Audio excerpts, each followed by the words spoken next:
Hey guys, welcome back to Nope or Dope Reviews. I'm Steven. I had the chance to watch Transformers Rise of the Beast. If you've seen my trailer reactions to this movie, I was hyped to see the Maximals. Did it live up to the hype, and was this movie Nope or Dope?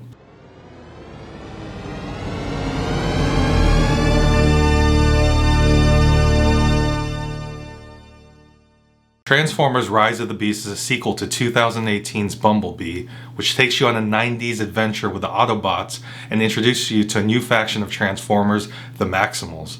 They join them as allies in existing battle against Unicron and Terracrons. This movie is directed by Steven Caple Jr.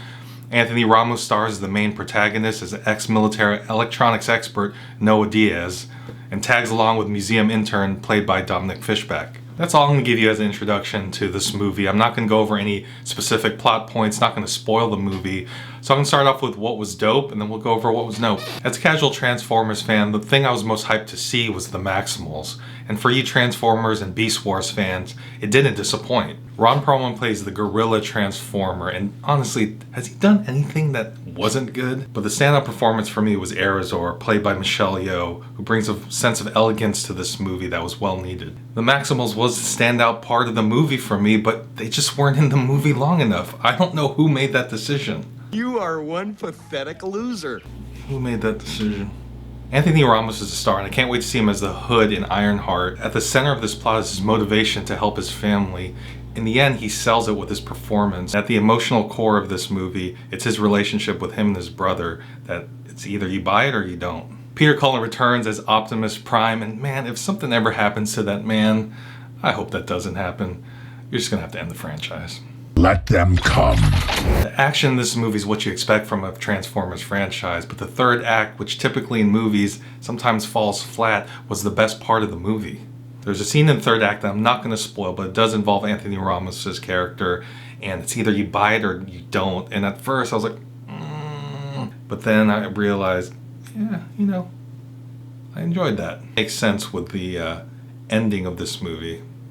If you've seen it, you know what I'm talking about. Finally, the music in this movie was dope. If you're a 90s kid like me and you enjoyed 90s hip-hop, Biggie Smalls, Wu-Tang, you're gonna love this movie. And if you don't, you might have to cover your ears because it's throughout this movie. If you can't tell already, I struggled with how I felt about this movie, even while watching it. I was rooting for this movie big time, especially after 2018's Bumblebee, which I still feel is my favorite Transformers movie of all time. The human aspect of Bumblebee is what sold it for me. It wasn't just metal clashing against each other. And to start out this movie, I thought it would be the same. Anthony Ramos again did an amazing job as Noah Diaz for what he was given. And he has this emotional connection with his brother, and that's the heart of the movie. And it's either you buy it or you don't. And a lot of this movie is, do you buy it or you don't? And by the end of this movie, the emotional core just didn't connect with me. There are times in this movie, especially in the third act, that they're trying to pull your heartstrings. If they do, you might be sold. If they don't, like me, it didn't. On top of that, there's a new character, Mirage, played by Pete Davidson. And he was the Bumblebee to Haley Steinfeld's character from 2018. If you enjoyed what Pete Davidson did with this character and his connection with Noah Diaz, then this movie will connect for you. If you didn't, like I said, it won't. I've never been a huge Pete Davidson fan, and he's just not that funny to me. And they tried really hard to be funny in this movie. Sometimes it made you laugh, sometimes it was a little cringy.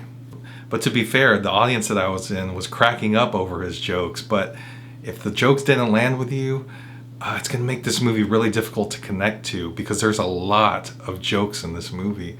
Now, his character was cool in terms of the tricks that he did, but it was overshadowed by the bland comedy. I wanted to like him. I tried. I wanted to like him. I tried. The runtime of this movie, I believe, is the shortest Transformers movie ever. It went by super quick. And that's the frustrating part. They spent a lot of time trying to build up the character of Noah Diaz and his brother, but it took away from the screen time of the Maximals, which was the best part of this movie. They just weren't in this movie enough. Because the movie was rushed, the connection between Noah Diaz and Mirage just didn't connect with me as much as Bumblebee and Haley Steinfeld's character. It was seamless in Bumblebee.